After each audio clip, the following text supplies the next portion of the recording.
Ako nga pala si 1124 B Humble at lagi may birthday kaya happy birthday. Tara, samahan niyo ako.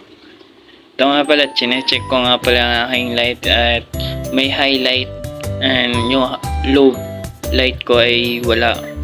Napundi guys at kailangan kong magpalit ng ilaw kasi alam nyo namang lagi ako sa gabi nagra-ride at lumalabas. Kaya kailangan magpalit ng motor. Magpalit ng magpalit ng ilaw guys. Si Thunder. At ito, at sasamahan din pala ako ng daddy ko kasi syempre alam nyo naman na biker lang ako at wala pa akong masyadong alam sa motor.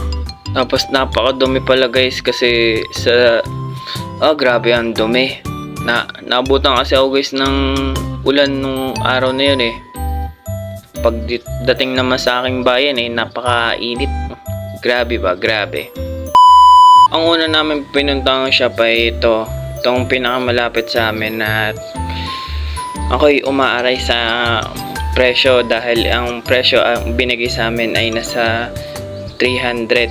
Syempre bilang isang estudyante eh napakasakit sa akin noon. Kaya naghanap muna kami sa ibang sa ibang shop. Kaya tara sa next shop. Sumunod dito ay dito sa bayan kina Carl Shane. Wow, sure. Hindi ko kilala yung shop na to. Pero nagtanong ako dito ay napakamahal. Ang bigay sa akin ay 380. Ay kamahal. Ay lipat ako. Tapos nagtanong naman ako dito sa kabila. Kaso lang, mura naman. Ang problema, hindi quality yung ilaw. Di sabi ko isa ka na lang. Pero ang offer naman sa akin ay 250. Tanggi muna ako. Andito ako sa bakuran at ako'y nagtatampo at kamahal ng mga pyesa ng motor. At tumigil ang mundo nung ako'y ituruma.